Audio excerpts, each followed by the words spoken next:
That's the same guy who's like, and I like Silver Surfer because he's the strongerest. Exactly.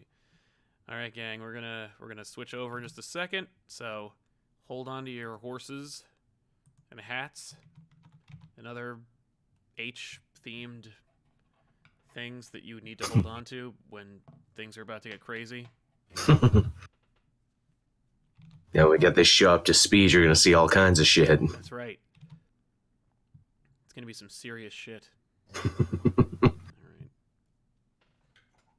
And hey, everybody, welcome to the Elseworlds Exchange. I'm Sal. And I'm Joel. Welcome to the show. This is our live special show where we talk about one topic and hash it out for about an hour, and then, of course, interact with you guys out there who are watching the show live here on youtube.com/ComicPOP by participating in the Super Chats. The Super Chats enable us to sort through the chats while also keeping a roof over our heads, respectively. Oh, yeah. So, yeah, let's jump into it. Today's topic is about iconic natures of superheroes. Particularly, I want to say which female Marvel hero is the most iconic. Yeah, this was an interesting pitch you offered up today. I think inspired in some way by the new Birds of Prey trailer that we saw. It's inspired by a number of aspects. The Birds of Prey trailer did, well, teaser/makeup test. Yeah.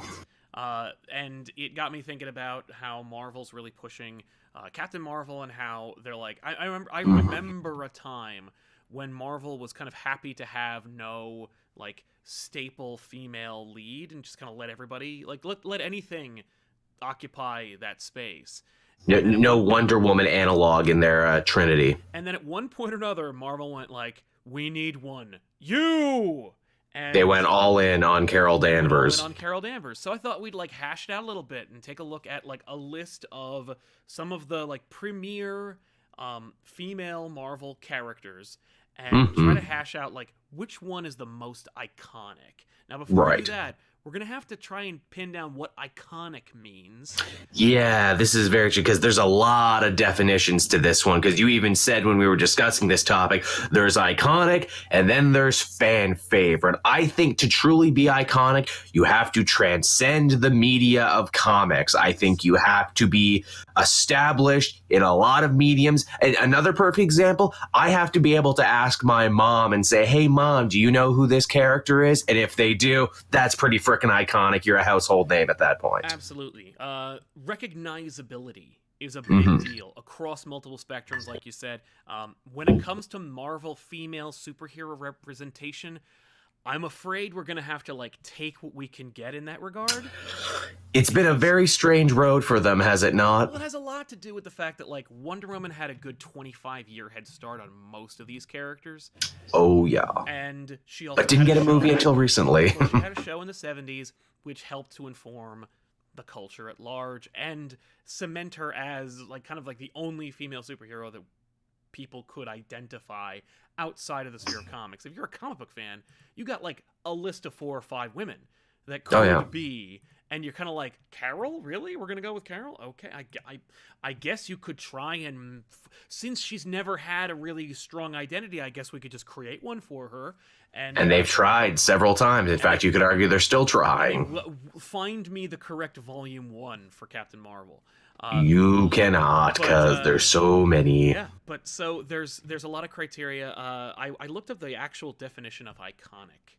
Oh, did you know? For the most part, it means someone or something, in this case someone, that is a representation of something else. Being a symbol. For example, the Eiffel Tower is iconic because it's a representation of France. That was their so in addition to being recognizable, popular, I think it also needs to be inspiring. Yeah. And I think it needs to represent something. And now, in that case, I think Captain Marvel is pretty iconic of Marvel because, you know, this twisted history that's touched the X-Men and the Avengers and Aliens and Cosmic and been retconned a bunch of times. That's pretty friggin' Marvel, and that's pretty friggin' comic book. But I would posit that there are a number of other female Marvel heroes who also fit the bill as far as representing what Marvel's all about. We could talk all day about what Marvel means and what it is, but for the most part, I think we all here on this show know what Marvel is, and we could probably argue who represents Marvel most when we go through this list. So that's a pretty good topic in and of itself. Actually, let's write that down for later. What do these comic companies mean to us? What is quintessentially Marvel and DC? Right, exactly. What is Marvel? What is DC? And don't tell me one's gods who want to be men and one's men who want to be goddess. So like yesterday's news. That's trite and cliche, and we hear that a lot. So we've pinned down exactly what criteria we're gonna go for here as far as what we need. She needs to have a history. She needs to be original. She's got to be recognizable. And in terms of Marvel, she's got to have a continuity. She's got to be part of the world of Marvel. It can't be a character that was created in a vacuum or a character that represents something else. It's got to be quintessentially Marvel. And, of course, there's a couple other ancillary things. Rogues would be great, but for the most part, it's hard to pin down. Everybody says, the most recognizable rogues gallery in history, Batman, Spider-Man, that's kind of it.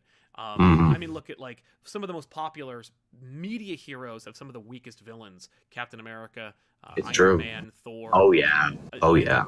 Don't get me wrong, some of those villains have worked out to much acclaim. Justin Hammer. Yeah. Oh, good. That's more like a fan favorite for me. But like the Melter, the Controller, like the Wrecking Crew. Exactly. See, we're naming like incredible, rich rogues that everyone can name and identify across mediums.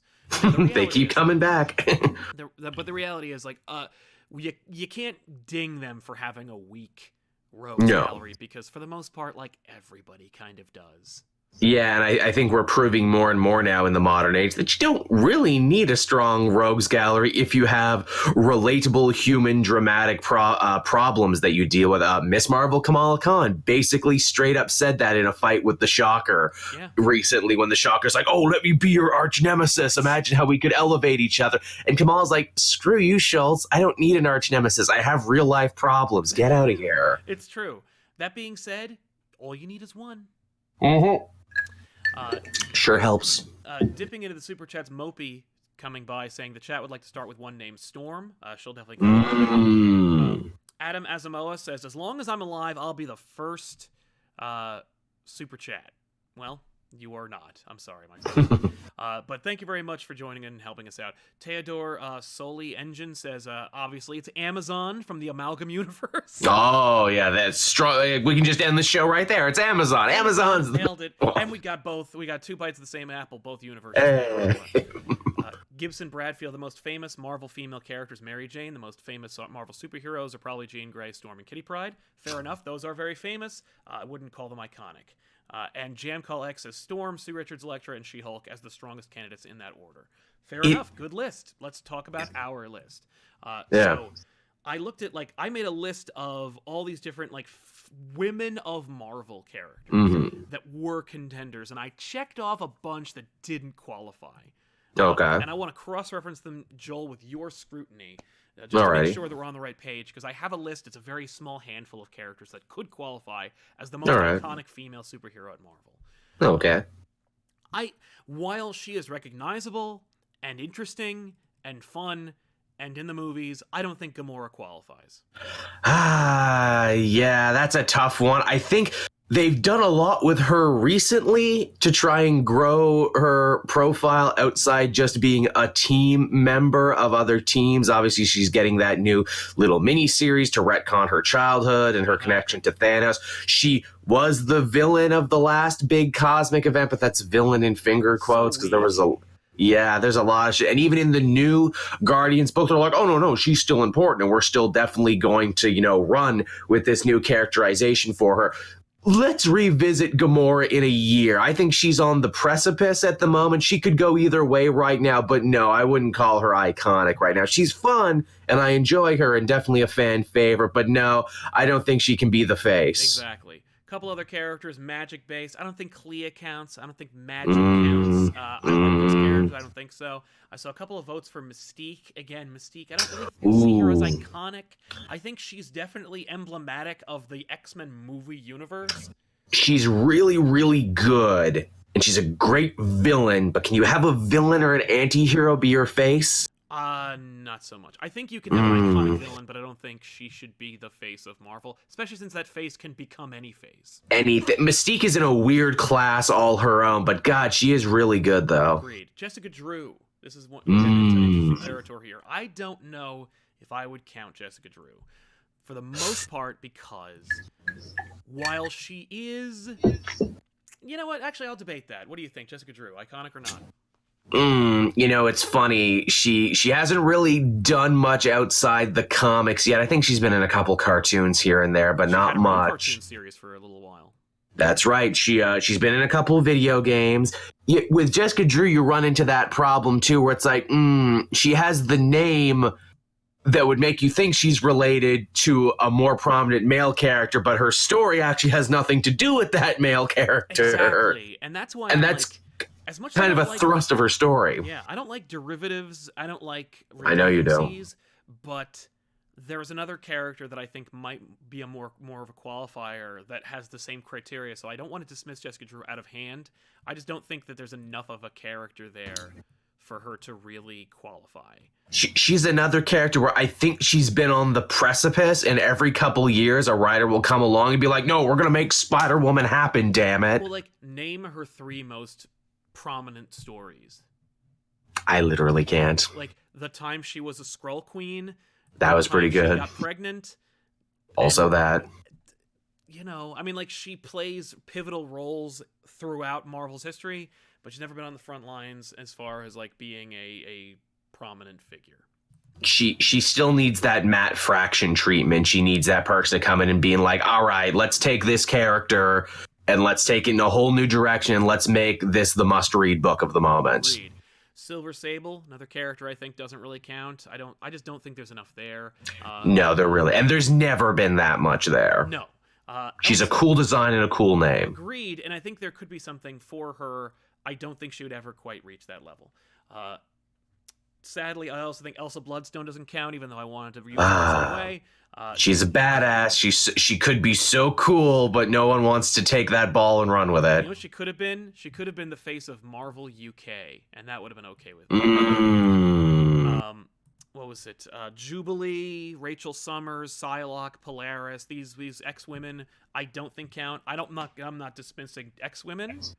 Yeah. I don't think that any of those X-women really count. Rachel Summers, too complicated in history. Jubilee, I would say that's most of them. Jubilee, too much of a gateway character, and then after the gate had been closed, she was no longer relevant. What's she done recently, Jubilee? Psylocke, another one that's like, what? Like, in terms of, like, explain her origin easily to someone. That's rough. Also a bit of a hornet's nest, too, where it's like, wait, she was white, and then she was Asian, and now she's what now? Okay. And who's your editor now? Akira Yoshida? What? Oh, no. Also, Polaris, same deal. Just like, she may have a simpler origin to the others, but just not recognizable enough. They're doing some good stuff with her on that Gifted show right now. I would say she would have a chance, but Gifted doesn't have a chance. So. Exactly.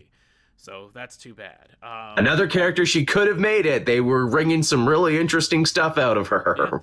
Yeah. Felicia Hardy also I don't think counts because just for the simple fact that Felicia has been pulled in multiple directions from one polar extreme to the other with little to no significant backlash or fanfare for the character. She's the queen of the identity crisis, and arguably her counterpart Catwoman has the same problem. I would say that Catwoman is less of an issue than Felicia because at the very least, I don't know. Actually, that's fair. I think they're two sides of the same coin. And Catwoman at least stars in her own book more frequently. You know what it is? You know what it is about Catwoman that gets away with it? Longevity. Catwoman was great. So you might be right. Because she's just been recognizable. Eartha Kitt, Julie Newmar, Michelle Pfeiffer. The culture has spoken, and they say we're gonna give Catwoman a pass. And Catwoman gets to say she's the original too. And Black Cat, just like, so you have your street level, recognizable everyman superhero, and he has a female thief Black Cat character. Like, oh, okay. And hers came 20 years, 30 years after Catwoman was established. Damn.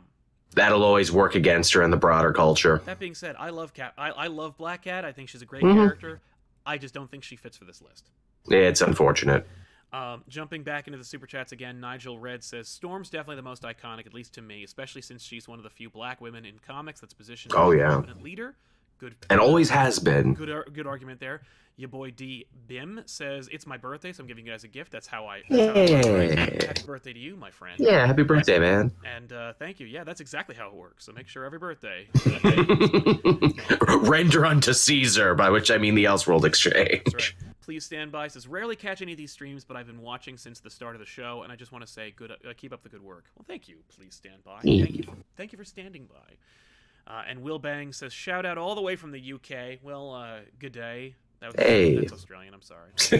I'm studying abroad, and if I ever feel like a little homesick, ComicPOP gets the job done. Love the show. Thank you very much. Hey, we got ourselves an expatriate. Nicely done, sir. That means the world to us. And Chris Beck says, I'm late, but I'd say Rogue, Elektra, and Storm. Well, one of those got eliminated a few minutes ago. Sorry. I think we've burned through quite a few. So I've got a list here that includes a bunch of other characters that I think might count. Let me toss out a couple others that don't really work, I think. Okay, go for it. This is fun. I like this. Ooh, Pepper Potts. Getting some good multimedia play. Definitely likable. Definitely had an interesting history in the books, but I don't know, man. She's not regularly a hero. Sometimes she's rescue, but a lot of times she's not. The thing is, I think there's just not enough. There's not enough stories in which she was the agent of her own destiny. Yeah, that's not fair. They've definitely done a good job evolving her from just like, the girlfriend or the secretary. Mm-hmm. But, more work could be done. Now we're going to make things a little more complicated. How about Monica Rambeau? I like Monica Rambeau a lot. Has some interesting history to her. Is going to be in that new movie, so you got the multimedia play going. Her mom will be in there, but people won't be able to tell that difference. We'll be able to tell that difference. That's true, yeah. I think that it's sad. If you've ever read Next Wave, then you know what I'm talking about. But if you haven't read Next Wave, by God, read it because it's so funny. And it's also a great representation of like how Monica was treated throughout Marvel. She was Captain Marvel. Yes, for a long period of time. It's amazing, actually, how there was Marvel, he dies, and then the next Captain Marvel is a black woman. Mm-hmm. Cool. And she led the Avengers. Yep. And then one day she just didn't. And just gets no respect. And then she's gone through other names, and those names never really fit her. Kind of like Carol Danvers in terms of like Warbird and... A little bit. And what's the other one? Oh, Singularity. Oh, yeah, Binary, not Singularity. Singularity. That's another one, but... That's a whole other character. Man, Rambeau always struck me as like a Rocky-esque figure. Like, no, I could have been a contender. Yes. And she definitely... It's funny how, like, the Next Wave team will make fun of her because she always used her Avengers experience as kind of like her justification for leading the team and also for... like, justifying her being a pain in the ass and them being like, hey, look, it's Captain America, and she's like, where? And they're like, ah, ha, ha, ha, ha. They're never. And she'll still come back and stuff, whenever they do like a crew reunion or anything. They're like, hey, remember her? She was important, right? I feel like she was dealt a bad hand, but now's not the time to fix it. Yeah, history robbed her. She could have been a contender. Yes. What about Misty Knight? Again, I think to the street level, I can't name more than 5 stories in which she was a prominent figure. I love Misty Knight to death. I think people really loved her on the TV show, and I think they've kind of spun that into her kind of getting a breath of fresh air, new life in the comics. She had a whole little Daredevil annual and a little mini-series, and they brought back Daughters of the Dragon. Again...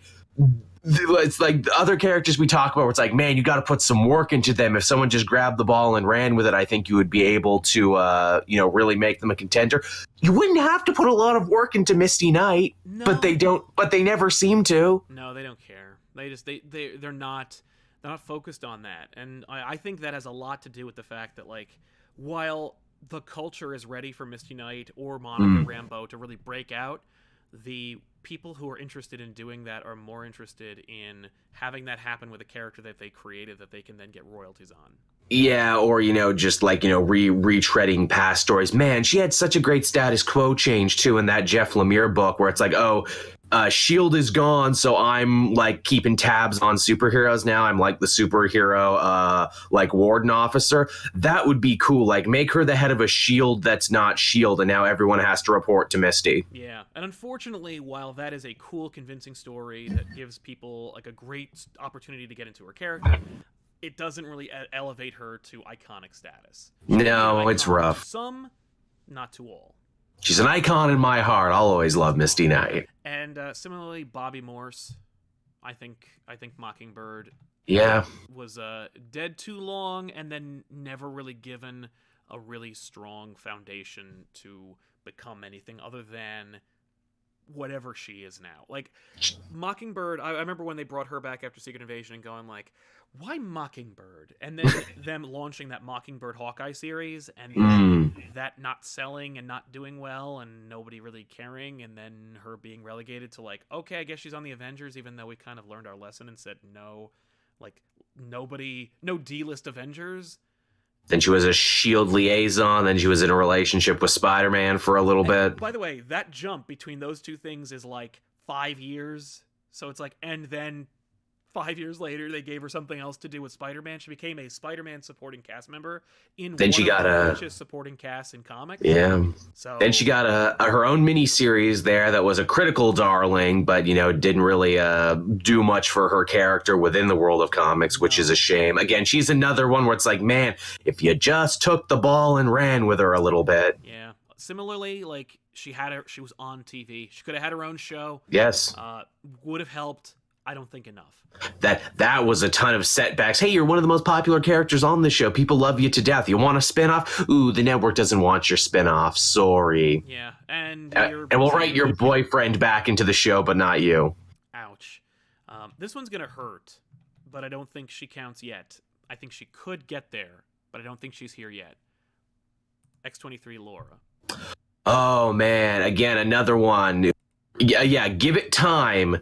And she really should be, because again, it's like, hey, Wolverine, but a woman, but no, more than that, more complicated than that. And also with that, like Tom Taylor run too, I think really did a good job establishing herself out from the shadow of Logan to really become a character in her own right. She's in a movie, but it's a weird little kid version of herself. And she's a canon immigrant, too. She's the only canon immigrant who didn't start in the comics, who started in X-Men Evolution and got popular all her own. So really showing that people do relate to this character. Right. And she does have legs. Laura's been in movies, cartoons, and comics. And her origins, while derived from a larger character, she managed to get her own identity out of it.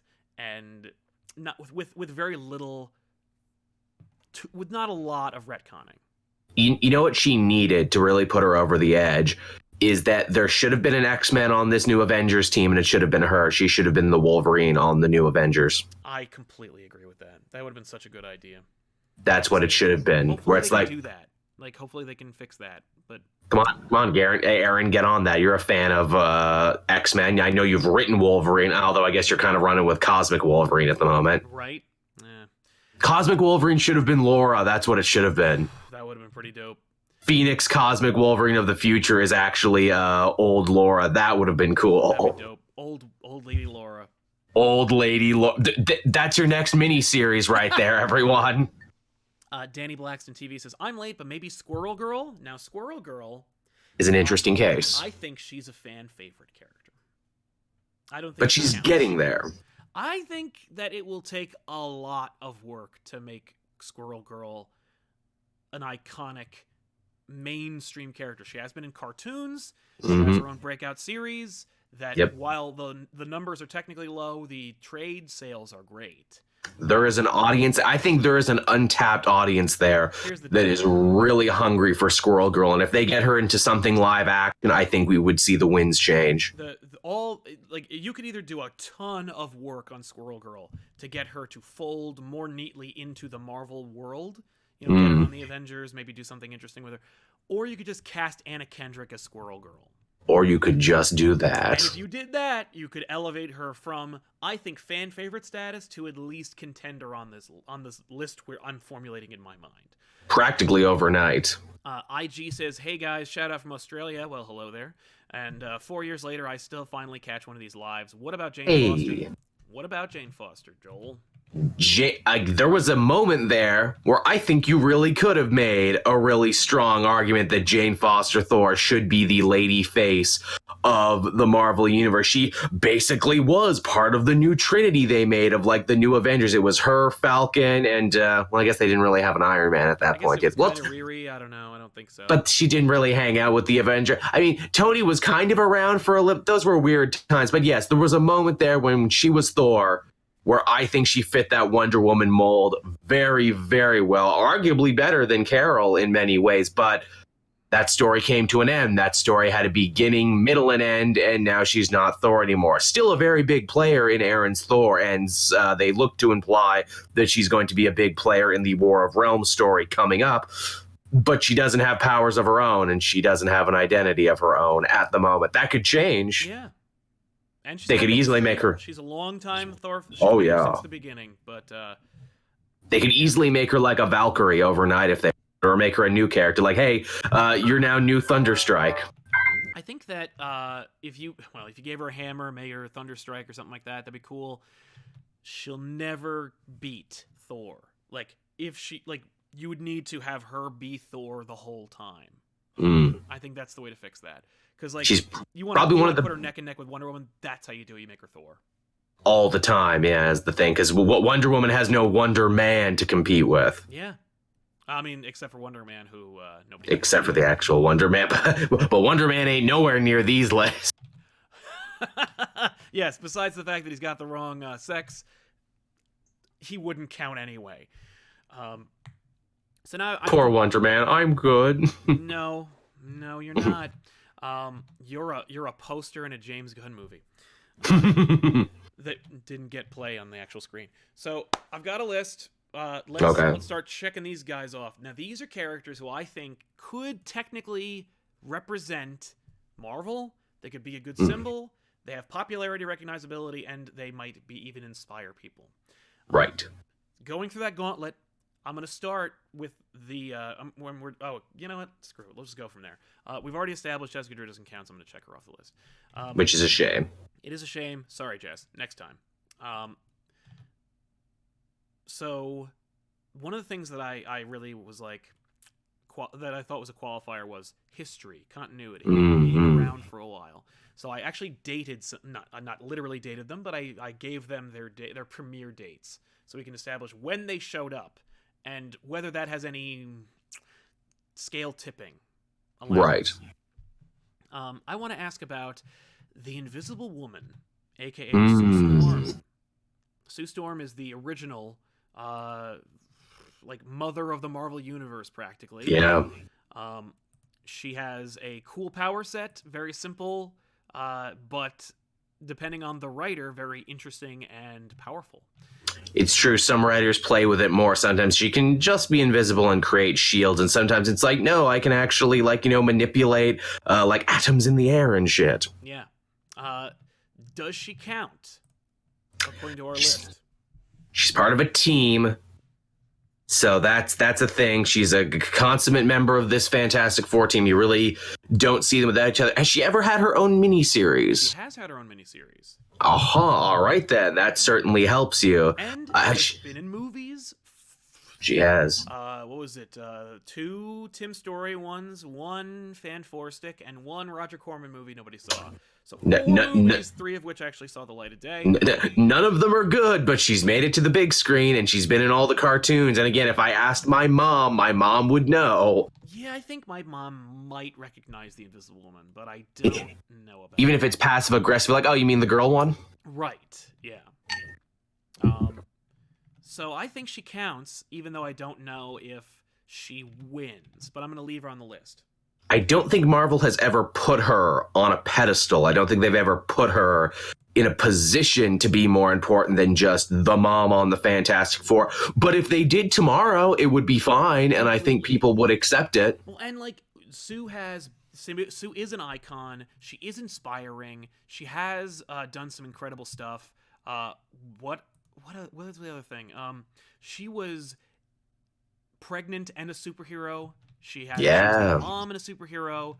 She can balance everything. Yeah, exactly. So she's the ultimate career woman. You can have everything, ladies. Yeah. So that is pretty inspiring. So I think she counts. That's pretty straight. Yeah, an argument could definitely be made for the Invisible Woman. Yeah. So all right, leaving her on. What about? Now I had some trouble with this one. This was I was like, do we pick Nadia Pym? I think she's too recent, and I don't really have more than like one story where she was super awesome. So I was going with just Janet Van Dyne. Janet Van Dyne, another one, just so much history connected to this character. She is in the movies now. Took them forever to get to her, but she's there. She is in the movies. She was in one really, really good cartoon. In fact, this might be the best version of Janet Van Dyne I've ever seen. It's a good version. Heroes. That being That's said, a really good version. Unfortunately, I don't think she has enough agency. I don't think, despite the fact that she premiered in 1963, I don't think Janet Van Dyne has ever gotten out from under the shadow of the slap controversy. Yeah, that's a rough one. Has she ever had a mini-series to herself? I believe she has, but don't quote me on that one. Because again, being able to carry a book on your own, I think, is pretty strong. She's always been a really fascinating supporting character, and she always could have been more.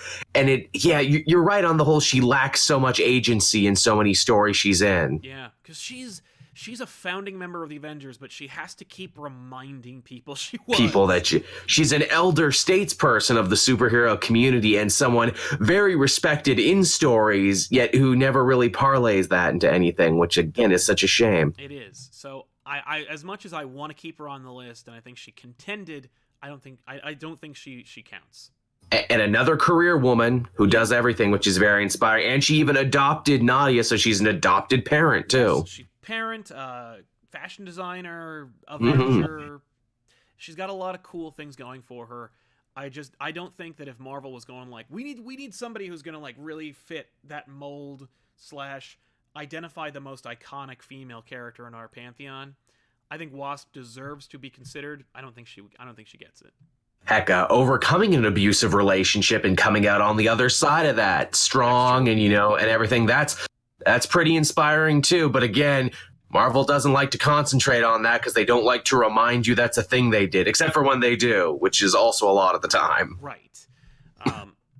So from her, just going in order, September 1963, they create Jean Grey.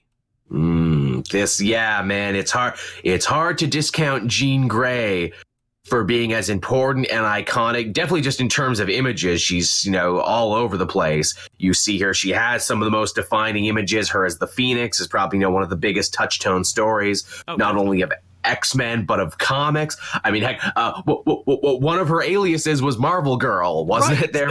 So the company's name is in her name as well. That's a good point. She is Marvel Girl. I gotta tell you, I like the idea of considering Jean despite her very complicated history.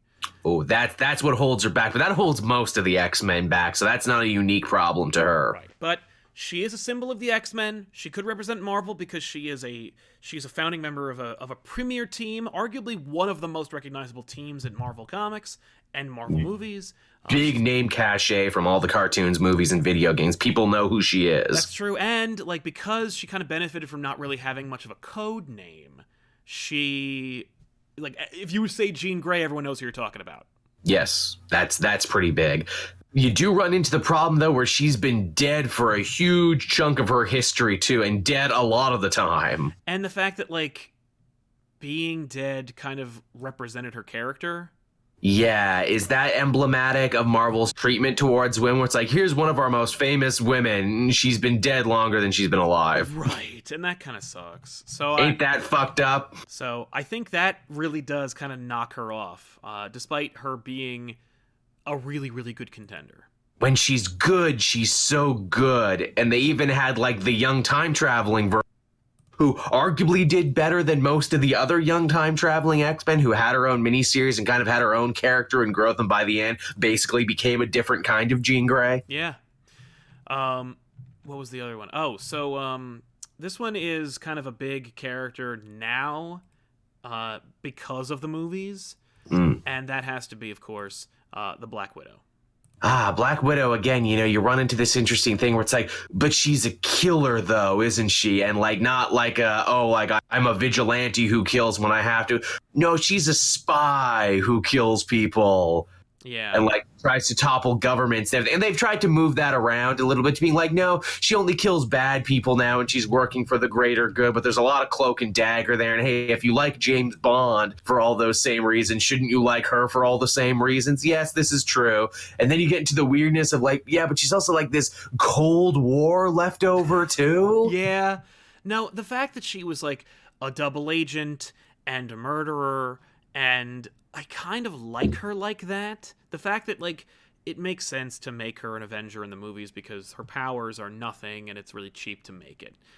Also, she's a fun fan favorite character, and arguably, while it would have been more fun to see her in the Daredevil show, it was really cool to see her show up and what she wound up becoming thanks to the movies.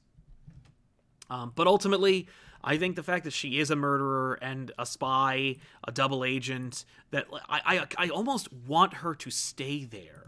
Like, it's like all the things that would hold her back for being like the face of the company are all the things that make her fascinating and a great character and great to read. And yeah, arguably it's like, well, Captain America and Iron Man kill people too. And like, yeah, he's like a weapons manufacturer. Yeah, but they don't set out to kill people. Like they'll kill people if they have to, and they don't have like such strong set in stone rules as say like the Justice League do. But it's like, I use guns. I literally carry guns. Right, exactly. My superpowers are being able to shoot these into people's faces. It's why I would never say the Punisher could never be the face for all those reasons. I would say no. That's true.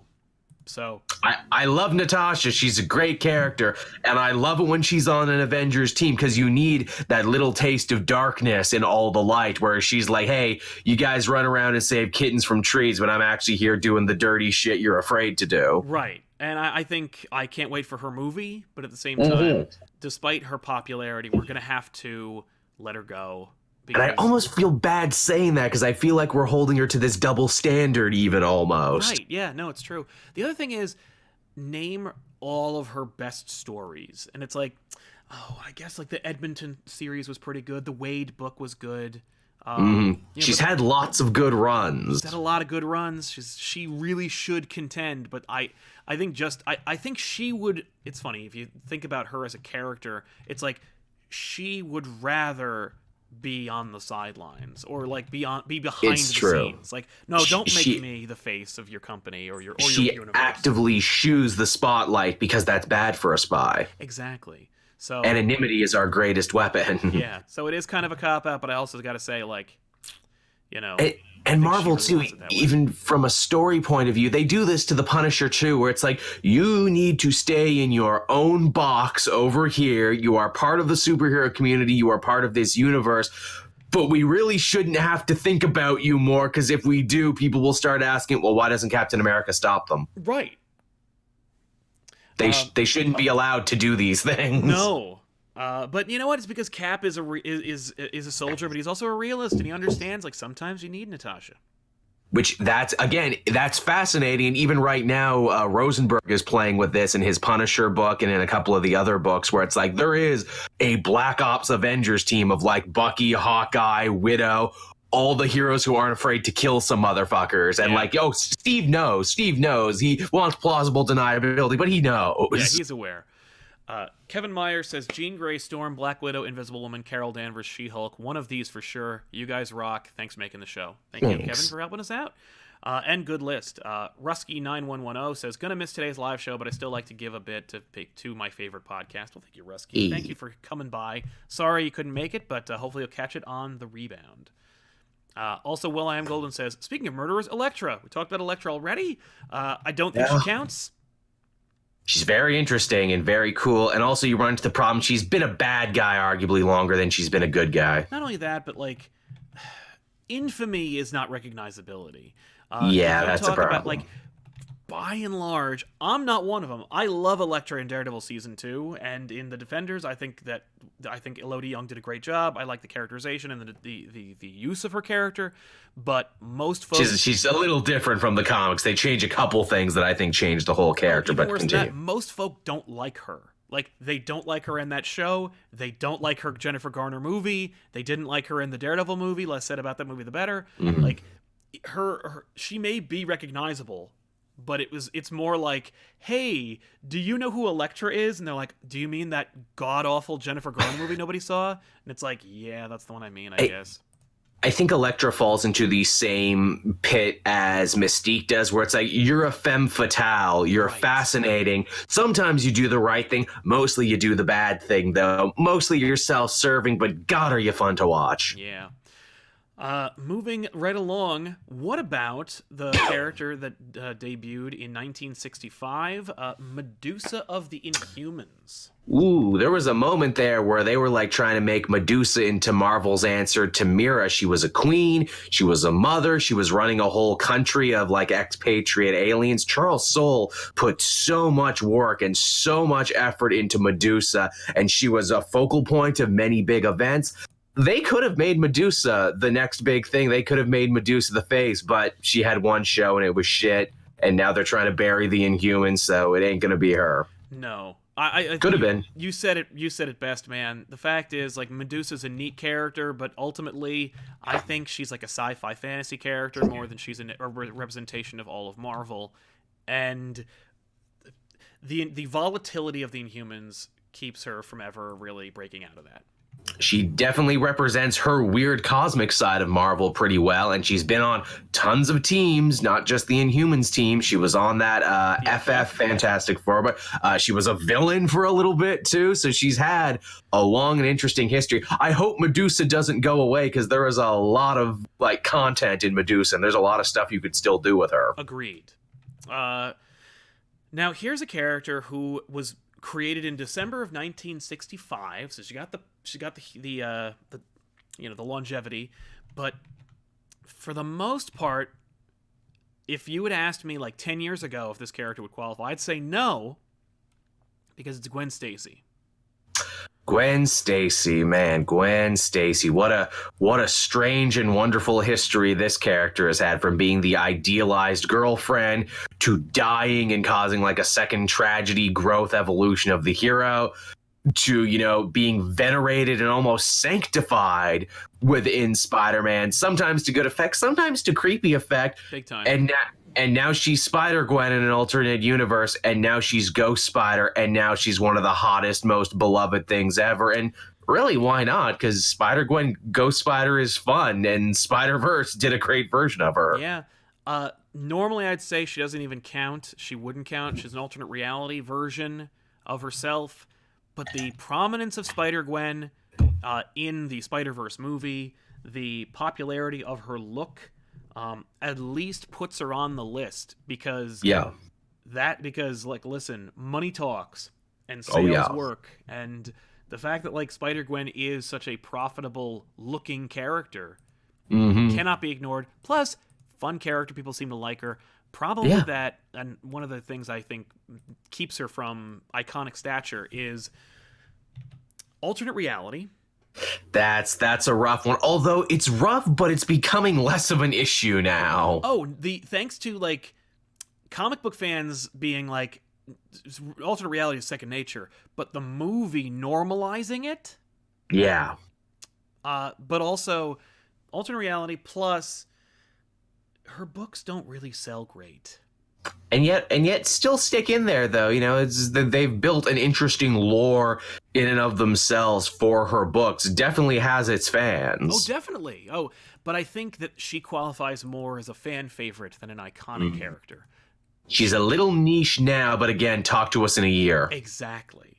Like, if they end up having some sort of like spider crisis thing where it's like, oh, and now Gwen just lives here. Right. And I would not be surprised. Listen, we know for a fact, talking to people who worked on this book, that when they were thinking about rebooting, they were going to merge all the universes. Spider-Gwen and the Mary Janes were going to be like a kind of Josie and the Pussycats kind of book, where they kind of toured across the real Marvel universe as regular members of the universe. So, like, it's always just one decision away from being from being canon. once that happens, and then like she starts showing up on teams and stuff, and then Peter has to deal with that. Where it's like, oh, it's this girl I love, but who isn't the girl I love, who lived a completely different life. Yeah, and oddly enough, while like most writers couldn't help themselves and make Peter Parker like a creep about like, the ghost of Gwen, when Gwen actually shows up as a character, he gets way more totally okay with it. Yeah. Like, they never really get creepy with it, which I think is interesting. Which, again, that would be a good thing where it's like, no, Peter has to learn to be okay with this, and that has to be his journey. Yeah. Another character that I think qualifies, and I know that I might be biased, but I had to throw it out there, is a character who has no superpowers whatsoever and was created a long time ago, 1966, and that's Mary Jane Watson. Yeah, I mean, definitely probably more famous than some of these characters we've mentioned. Probably has more name cachet just because, oh, well, everyone knows Mary Jane. That's the thing. Huge character in movies, video games, cartoon shows, comic books. She's got omnipresent. Yeah, she is all over media while also being a character unto herself. She has had agency over herself and not. She has made mistakes and made great triumphs as well. Which is pretty emblematic of Marvel. Yeah, exactly. She is born from continuity while also being recognizable, inspiring, and popular in her own right, depending on who's writing her. The only thing I could say is that, like, you know, she has been put through the ringer over time, and Marvel would almost like... Whereas Marvel was very proud of that character being so representative, to the point of, for multiple years in a row, making her a card in their superhero card lines, their trading card lines. I think that says a lot. Mary Jane was one of those like regular people characters, or one of those regular people cards, for a number of years. Marvel's very proud of it. Nowadays, Marvel's kind of like, Mary Jane is Spider-Man's girlfriend in the video game, and yes, we all liked playing her little mission, but like, let's not get too wrapped up in who she is. I think Marvel's just so obsessed. She was briefly Iron Spider and briefly Venom in that alternate future. Oh, yeah, that's right. But thankfully, like, never really became a superhero. She's one of those characters like... only in alternate universes. David Michelinie, when he created James Rhodes, was like, I want to create a guy who has no powers, who is Iron Man's friend. And James Rhodes was supposed to be just his friend. No anything. And then they made him War Machine. He was like, boo, and he quit the book. But similarly, Mary Jane, like, she works because she's not superpowered. She's one of us. She's one of us. She manages to, like, she knows what's going on behind the scenes. And so she can look up and see the heroes, like, flying by, but she's also like, I know what they look like in their underwear. You know what I mean? And she's still cool. Like, yes, very. It doesn't make her a miserable person. No, she's had a ton of jobs. In fact, even like Spencer just recently is mining great material from her, where it's like, I think I need to go to this superhero support group for sidekicks and supporting characters. Exactly. So moving on, what about, this is a character that has a lot of prominence, getting a movie coming up pretty soon, and was created in 1968, Carol Danvers, a.k.a. Ms. Marvel. You know, as we talk more about all these other characters, I'm starting to understand more and more why Marvel chose her to be the golden child and to elevate her, because she ticks a lot of boxes. Good history, nice long history there, crosses many teams, working woman there, either in the military or when she briefly owned a magazine there for a little bit. You got your nice cosmic connection there to your aliens, because she's got all those sorts of powers and everything. Has Marvel in her name, which sure helps. Yes, it does, even though for the longest time it didn't. No. Actually, that's not true. When she first debuted as a superhero, she was Ms. Marvel. Ms. Marvel, yes. So she's got the legacy thing going for her too. Yeah, you got the whole, oh, well, isn't she connected to a man thing? Doesn't that diminish her a little bit? No, because no one gives a shit about Marvel. Exactly. Actually, she made it look good. She's doing better off than other derivative characters, because at least the characters that she came from died and had the courtesy to stay dead. And even the people who are filling her old boots, like Ms. Marvel is fucking awesome. Kamala Khan is great. So bringing more honor to the Marvel name. Right. But the question I have is she a representation of Marvel? Is she a symbol? Is she popular, recognizable, and inspiring? She's a messed up human. So that's but continues to do stuff anyway. I mean, she had that horrible thing there where she gave birth to her own rapist. That happened. My only issue is I don't really know what drives her as a person. No, she recovered from alcoholism. That was the thing that happened. And that's awesome. Like, there's a lot of things that make her a relatable human being, that make her a tragic character, that make her inspiring as like a hero. But I don't. But really, what's her focus? But like, again, like with her character, I'm just a little hard pressed to tell you like what is her like thing. What is her bat through the window or her great power, great responsibility?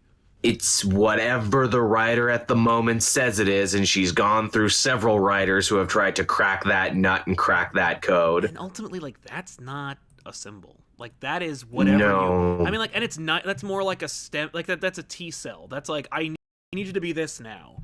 And, like, while it's cool, metatextually speaking, that Carol is willing to let them do that, it was just like, I will be whatever you need me to be. That's not really a character.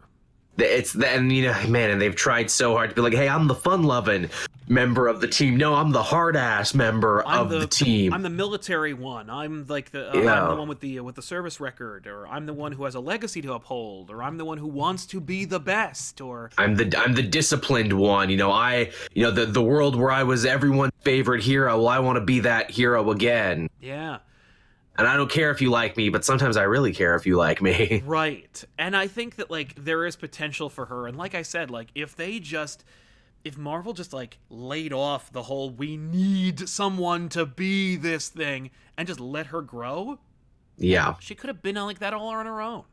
Ironically, like Miss Marvel, who they let grow organically with the same writer for almost 100 issues, and now, ironically, the sidekick legacy character is more fully formed than the other one. And that's the thing that's going to come up. By the way, like, she has every potential to still be that way. And maybe the movie could fix it all. Like I said, like, literally, Squirrel Girl could be an A-lister if Anna Kendrick played her. Here's the thing, too, to compare her to Iron Man. That Iron Man movie did so much to truly crystallize Iron Man in the comics and make him, like, basically give him a whole new lease on life, I think. You may not remember, audience, that, like, when that movie came out, there were a lot of people in the comic book universe who were, like, not in the comic book universe, in the comic book reading world who were like, oh, boo, that's not Tony Stark. That's, like, some weird version of Tony Stark. Like, well, guess what? It is now.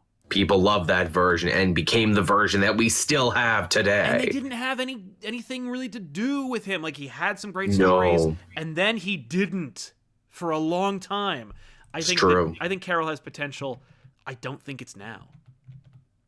I guess we'll see. Let's reconvene this after the movie. Jumping back into the super chats, Mr. Roboto says, the most iconic is Miss Marvel. It's Ms. Marvel, not Captain Marvel. He also says the most iconic is Hawkeye over time and current. I don't know who you're referring to. Oh, the Kate Bishop. I don't think so, but...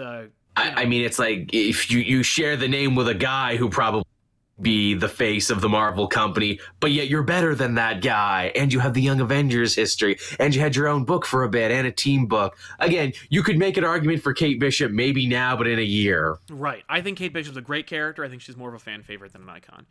She's a comic secret. She's a secret held by the comic fans and comic readers, but if they ever got her into anything... Oh, totally. They could fix that up. I think the world would love her as much as we love her. Agreed. Well, I am Golden. Aunt May. Aunt May is more of a plot device, but also she is a great character. I would not put her in the same category as Mary Jane, but I could argue MJ / Aunt May.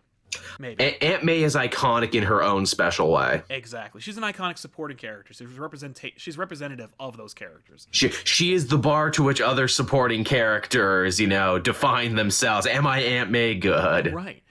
If I died, would my hero make a deal with the devil? And the answer, I think, is unequivocally no. Hopefully not. Tevia says, Mayday Parker. Yep, but she has the same problem as Spider-Gwen, which is alternate reality. And Spider-Gwen has arguably already eclipsed Mayday Parker. Yeah, plus Mayday Parker's history got really convoluted. It went from being really straightforward to which one's the real May? There's clones and symbiotes. Pass. It's like that bit in The Simpsons where when they're at the petting zoo and it's like, oh, look at the little sheep, oh, and then Spider-Gwen comes out and then they're like, come back. It's like, get out of here, you. Get out of the way. Yeah. Kevin Vu, Wonder Woman. Just kidding, it's Rogue. Well, we'll get there, but I'm glad you feel that Rogue is very iconic. And St. Luigia says, who's DC's runner-up? Well, we're not really talking about DC, but that's a whole episode in and of itself. Yeah. So moving on, we got 1975 in May. Aurora Monroe is created, aka Storm of the X-Men. Storm is really strong, like really like ticks all of those boxes you want and more. Consummate leader, great history, amazing power set. Yep. She's popular, recognizable. Is she inspiring? I would say so.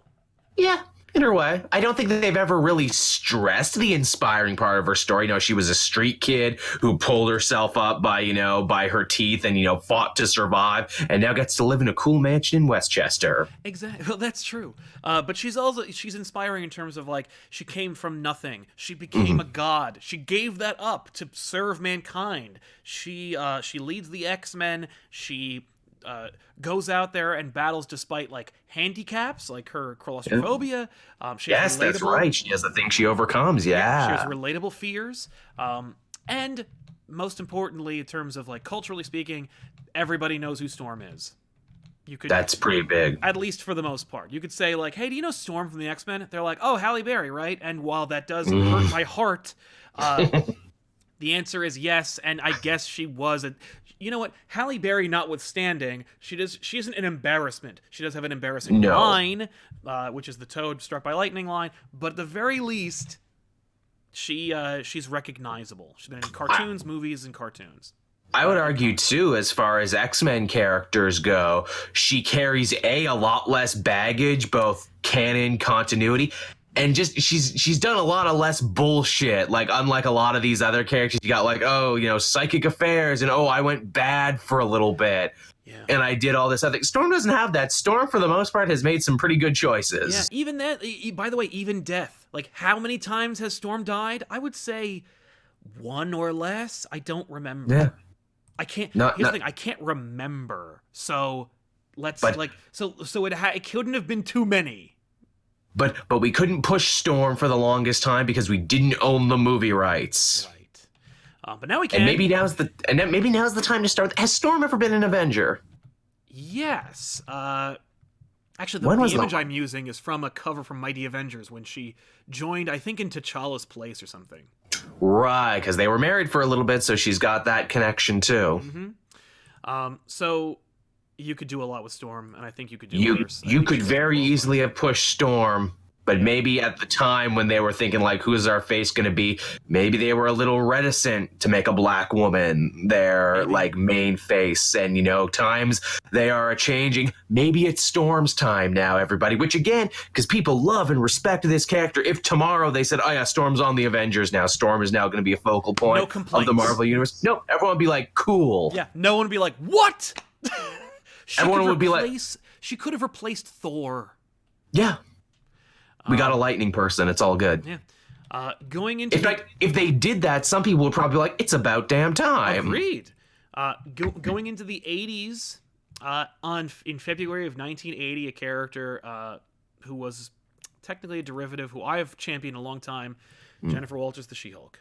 Same here. I think you and I share a deep love and admiration for Jen Walters. Again, you want to talk about relatability. You want to talk about, Marvel, championing the little man and the workaday people, a lawyer who, chooses to live as a jade giantess because why wouldn't you? Right. And that's really, for me, the bottom line for Jen Walters, the She-Hulk, is while she is a derivative character, she comes from the Hulk, blood transfusion, very flimsy origin.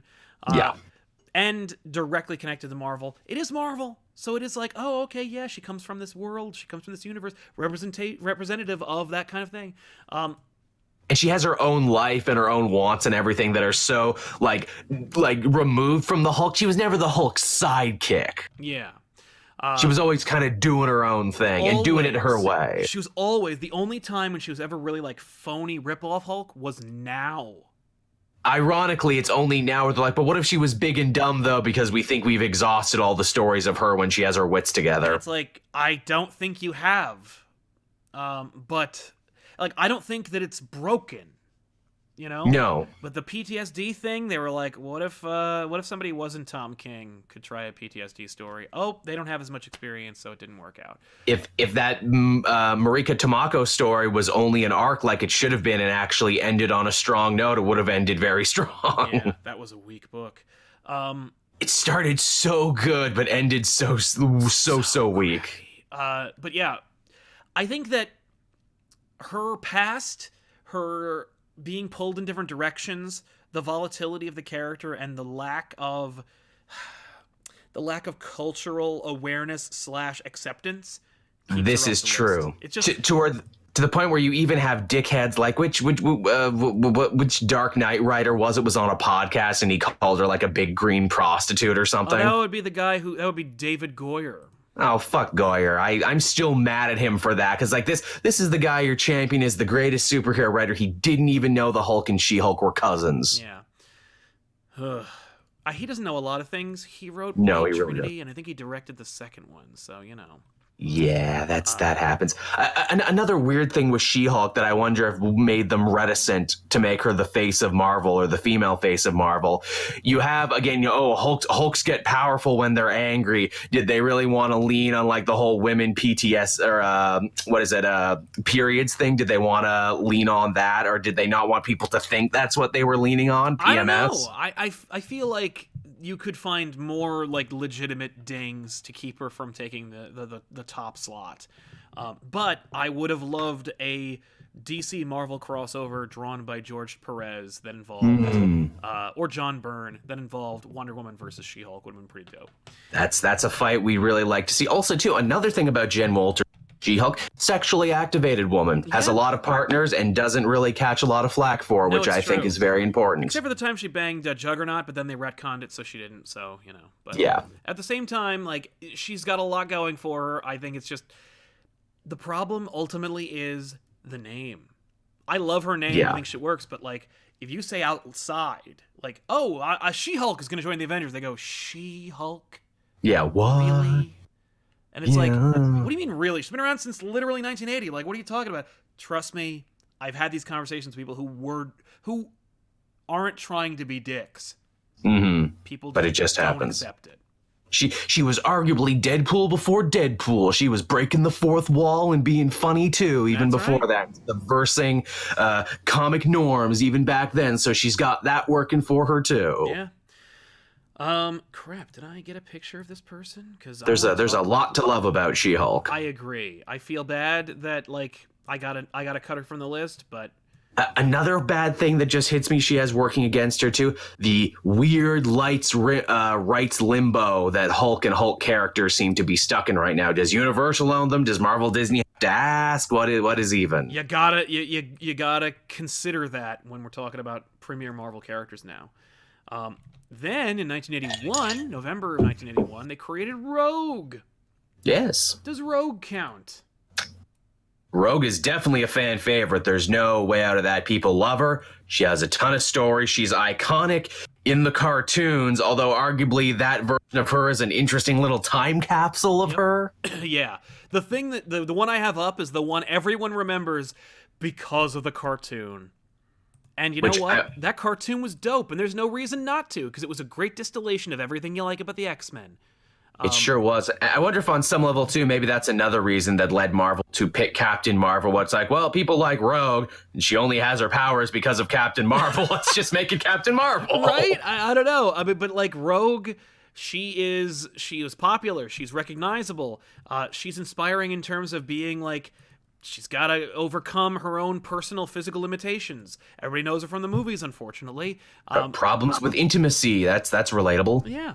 I think that ultimately it's just there's not enough. There's not enough like tremendous stories about Rogue, and the version that everybody likes is like not a very long-standing version of the character. It's like an isolated time that they try to get back, but it's not quite the same thing. She's a really great team player. I love Rogue. I think she's a fantastic character, and I I can't bring myself to vote for her. And again, too, like most of the X-Women, you run into that problem. So much baggage, so much bullshit to unpack. Yeah. Back in the super chats, Kevin Vu says, "I don't know if Wasp is iconic to me." Well, that's why we dropped her from the list. We love her, but it was hard. She had to be dropped. Some of these cuts are harder than others. It is. Mr. Roboto, is Sasquatch iconic for Canada, or is it just Puck? Joel? Alpha Flight isn't iconic in Canada, nor is Captain Canuck, nor is any of the stuff that's actually designed for us. Mm-hmm. No. Because it's mostly Americans who just made it up. We like Deadpool and we like Wolverine because, they were actually designed to be Canadian, so that's pretty good. No, I agree. Cam says, is it weird that some of Spider-Man's girlfriends are probably more popular than like 85% of the superpowered female characters of Marvel? I don't think it's weird. I think it's actually like a great testament to how rich his rogues gallery is and how terrific the stock of writers were who worked on Spider-Man for so long. Spider-Man is so popular, you just got to date him to up your numbers. Yeah, I mean, like, literally, Spider-Man is so popular, his girlfriends outrank superheroes on the most iconic female characters in Marvel lists. Now, that's a story they need to tell at some point, people getting all pissed off about that fact. Yeah. The other character I want to talk about is two more left, is a character created in 2001, and that's Jessica Jones. Is Jessica Jones an iconic representation of Marvel Comics? She is certainly human and broken and tries to overcome her demons every day. She is a survivor of horrible trauma. Mm-hmm. She's baked into the Marvel Universe, but kind of retconned to be baked into the Marvel Universe. I think she's an excellent example of how you can use comics as a medium to be like, no, they were always here. Well, I mean, like, the fact that she is a retcon says to me, hey, that what's more Marvel than a retcon? Exactly. She's a working woman, owns her own business. She's volatile as all hell most of the time. But she's married to Luke Cage now. She's calmed down a bit, so she's actually grown quite a bit. She's a mother now. Yeah, no, it's true. And it's still working. There is a lot to like about Jessica Jones, and boy, did I love that Christian Ritter version of it. Oh, yeah. Not only that, but she also is a great, like, she's not quite a superhero. She's more like a dark reflection of Marvel. Yeah, I tried that and I don't want to do it anymore. Yeah, I think that's really fun. Ultimately, I put it in there for cheekiness. I think she's a great character. I think she's a fan favorite. And I think in like a dark mirror version, she is definitely like a great icon that represents Marvel. She's almost an anti-icon in a way. That's more like it, exactly. She goes so far, she almost comes back around again. Yeah, no, it's true. So I would love to make her an icon. I would love to put her on. She's iconic to me because I love death. I would love to put her on there. I don't think they'd ever put her on there, even though the same reasons that you argue, oh, she can't do that. Oh, she drinks, she fights, she swears, whatever. Yeah, Tony was an alcoholic too, and so was Carol, and so was everything else. Why should that be a problem for her? But she doesn't wear a costume, though. And her costume was like more like a parody on 80s costumes to begin with. So, and it's like, well, Wolverine and Luke Cage don't wear costumes a bunch of the time, and they get to be Avengers. Why are we holding Jess to these weird standards? Yeah, I think that, like, as much as I like, in a corporate way, I gotta say no, but I also think she's great, and I want, like, if I were in charge, I would want people protesting every day, being like, Jessica Jones deserves to be an icon. It's also too where it's like, are the majority of male writers afraid to make an abrasive, opinionated woman the face of their company? Yeah, and I love that idea, and I want that to be a conversation. I would have pushed for Jessica Jones. I would have pushed for her to be in that role. In fact, the more we talk about it, the more I'm like, why not Jessica Jones? Right? Exactly. Like, that's very Jessica of you. Yeah, why shouldn't she be? And again, too, it's like a lot of the stuff you like about Carol, she has too. In fact, they're friends. And they're friends, and they always forget that. Whenever I see Jessica Drew and Carol being like, we're best friends, I'm like, what about Jess? How come you haven't called Jess? Yeah. What was it? In the Super Chats, Will.i.am Golden says, Misty Knight and Colleen Wing. We did talk about Misty Knight already. Colleen Wing, no. Colleen Wing's a bit of a package deal. She's done much better after being on the show to the point where she literally steals the show from Danny in the last season. I would rather have watched that show than his show. Yep. But that's not enough to make her an iconic superhero. She was the only competent character on that show. Yeah, exactly. And finally, created in August of 2013. What about Ms. Marvel? Oh, I've carried a torch for this character since day one. I think she is her only real competition would be Miles, but I would say she's the best young teen hero created in a while. In fact, you know what? I'm gonna be nuts here, and I'm gonna say, yeah, she actually eclipses Miles because Ben just wrote a lot of crap in between Ultimate and when Solid in a Mid took over. Miss Marvel's never had a bad issue under Right. G. Willow Wilson. It's all been good. And even through universe redefining stuff and crossovers, Miss Marvel's been allowed to grow and thrive organically. And she made a huge impact culturally. And she's in a bunch of cartoons and video games now. And there's talks of trying to do a live action version. But oh my God, they're actually taking their time because they want to do it right, because they actually know the lightning in the bottle they have here and they don't want to fuck it up. Yeah, no, it's true. She's a Target costume. She's a Target Halloween costume. Yep. Like, she's incredibly representative of Marvel Of the today. now. Yes. And she has the legacy name, so she also comes from the continuity of old Marvel.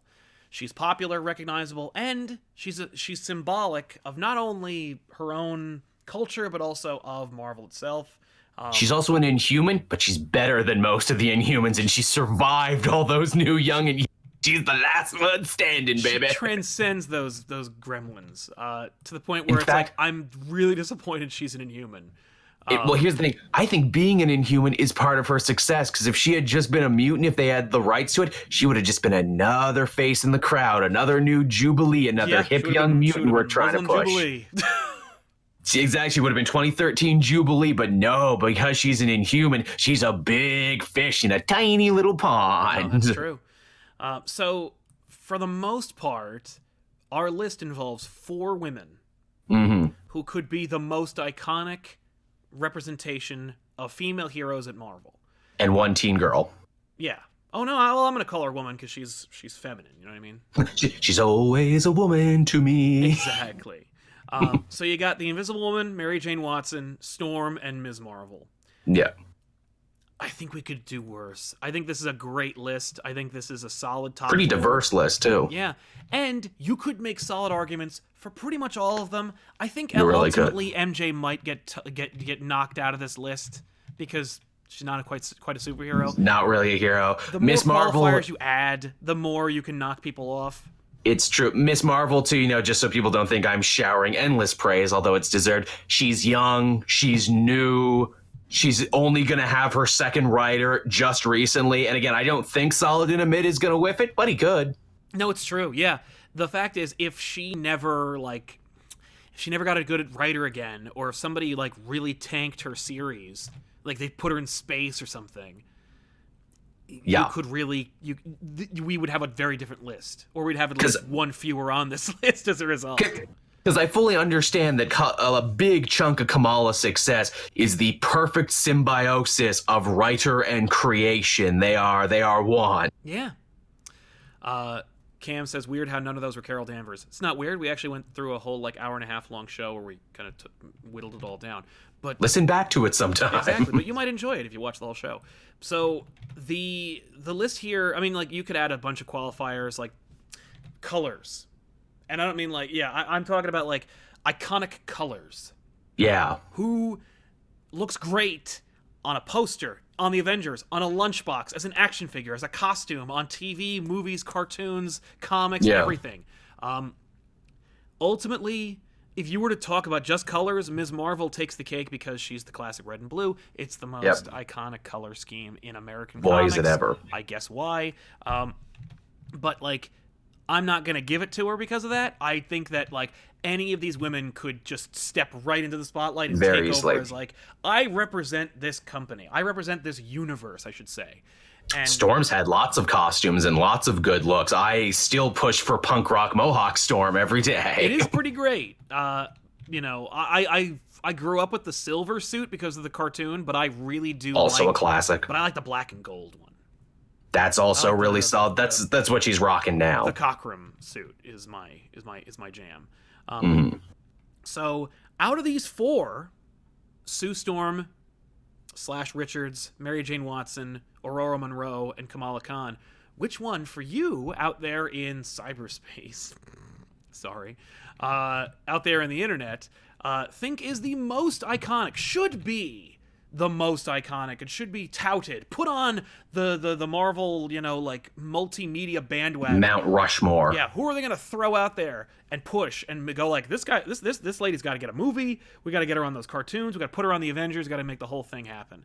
Which one of these four would you recommend? And well, maybe we'll do another one for DC and challenge Wonder Woman. Yeah, to be like, who could knock this woman off her perch? Is anyone mighty enough? Yeah, my pick, by the way, maybe Big Barda. But so let's wrap it up here. Ladies and gentlemen, I want to thank you so much for these amazing contributions, for a terrific conversation. Thank you, Joel, for joining me and having this chat. Always a pleasure. And we'll see you guys next week with another episode of the Elseworlds Exchange, of course. If you want to catch more and listen to a special bonus show that comes from this show, go over to patreon.com/ComicPOP and find out more about like early access to videos, weekly updates behind the scenes about what goes on in this channel, and also a bonus special podcast that no one else can get except for you over on that thing, because it's all ingrained. Like, it's not like somebody can share the link. You need to be a patron in order to listen to the show.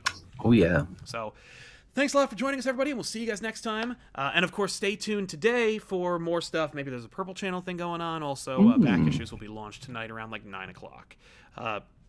Eastern Standard Time, of course. Anyway, we'll see you guys next time. So long, everybody.